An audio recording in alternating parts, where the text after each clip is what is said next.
It's Cathy Tombaugh, and I'm here today to talk to you about how to stay close to your struggling child when you're concerned about drugs and alcohol.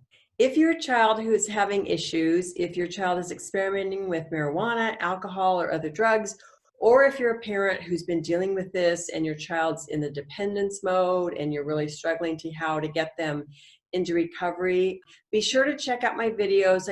I'm going to be continuing to share information that can be helpful to parents who are on this path that is so hard and not easy at all. And I want to just give you all the resources I have and that have been helpful for me and other parents so that you can have those tools as well. So today, the first thing, there's 3 points I want to make today. And the first one is letting go of your child can be harmful. I know that you are going to hear from other sources that letting go, let your child hit rock bottom, detaching with love are things that you're going to hear from other sources. And I know everyone has to pick their own path when it comes to trying to help your child find recovery. One size doesn't fit all. But for myself and for many other parents, really the idea of not letting go and staying close has been the most helpful. I know I get calls from parents often who are saying, I'm going to meetings and what they're saying is I need to just, let my kid go. They'll decide when they want to get help and there's nothing I can do. And I just can't do that. This is my child. I love them and I just can't do that. And I know for me, I felt the same way. I was not going to turn my back on my child. So I know there are extenuating circumstances. Sometimes our kids are at the point where, there's physical violence or there's younger children in the house and it's really causing issues. So these are things that you want to just think about. For the most part, if you can stay close with your child, even if they're not living at home, if you can stay in that communication mode is the best thing to do. And for a couple of reasons. One is that families do make a difference. There are many people in recovery today who say the family was the person or the group of people who helped them, nudge them along and help them find recovery. So this is something to keep in mind. The other thing to know is if you do let go of your child, often they will just go downhill. Their addiction will just get worse and it's really difficult to watch, and bad things can happen if we have our kids on the street and that kind of thing. You never know what's going to come their way, and too many parents really have allowed their child to hit rock bottom and their child has not returned from the rock bottom. I mean, there's been devastating consequences. So I just urge you to try other things, and this is what I'm going to be sharing in these videos are other options that you can try and things that you should at least try first to make sure you've gone through all your options before you think about that as an alternative. So the second point is that parents help when they change. And as a parent, one of the most important things is for you to look at yourself, look at the dynamics of your family. Change is really job number one for parents.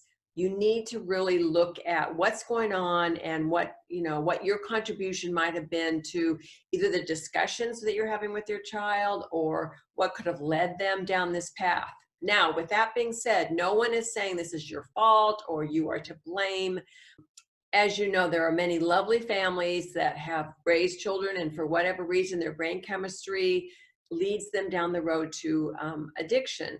And there's other families that have had lots of problems and their children for some reason turn out just fine. So again, there's not one size fits all with this, but it's very important to be the role model. If you're asking your child to change, if you're asking your child to do something in their life, really think about and consider, can I do this as well? Would it be most helpful for my child to see me as a role model? I'm asking them to change.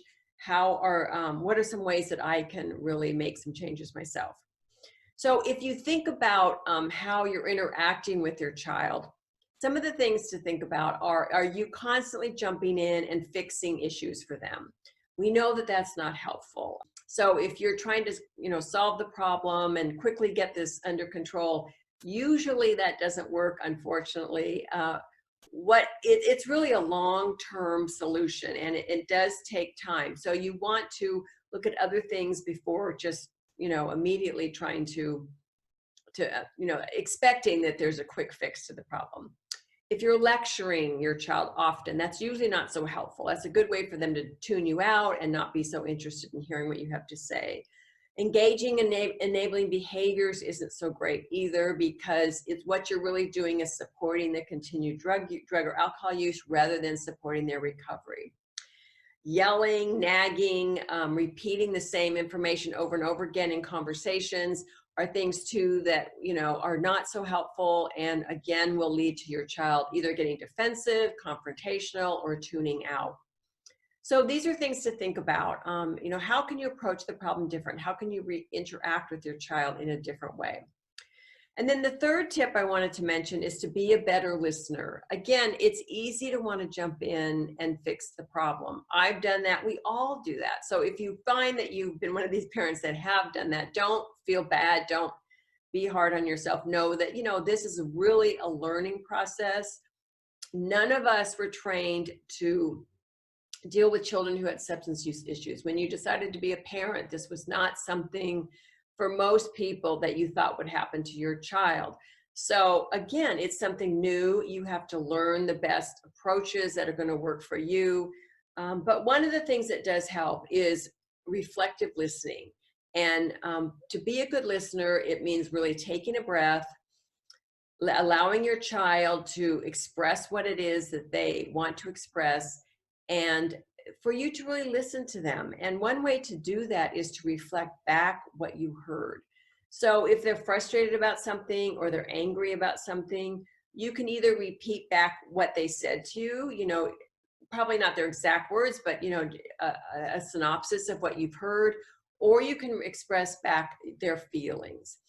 I can hear you're feeling frustrated. I can hear you're angry. Or so it sounds like, your boss was a real jerk today at work, these kind of things. So rather than judging and jumping in and saying, well, this is probably your fault, or what did you do? Or, giving them a lecture on, other things that, because this is annoying to you to hear their conversation, it's really better to listen to what they're saying and again, acknowledge it.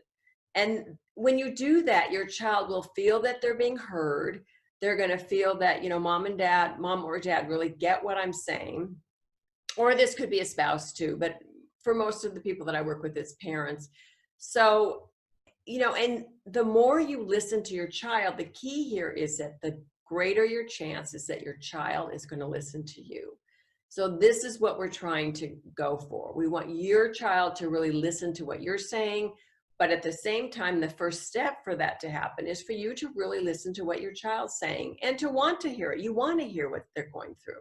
It doesn't mean that you're agreeing with them. It doesn't mean that you're saying that the substance use is okay. But the more you can just listen and acknowledge them as a person, because this is not their whole being, the addiction is just a small part of who they are, the better. And it's going to be the better the chances are that you have that they will be willing to hear you and then willing to change their lifestyle.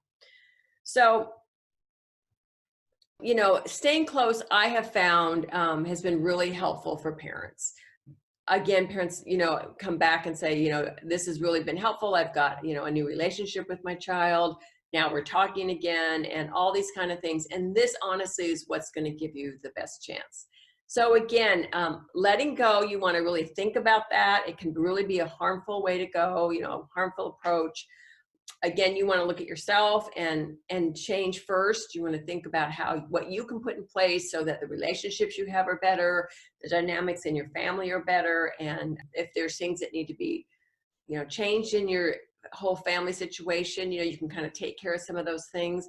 And then again, the third one is to be a better listener. If you like this video, please subscribe and give it a thumbs up. That would really help, this information get out to other people who might need it as well. And I also want to take a moment to thank you for watching. I appreciate your time. And if you have questions or comments, do leave those in the comment section below. And if you have ideas for other videos, leave that as well. So take care and have a good rest of your day.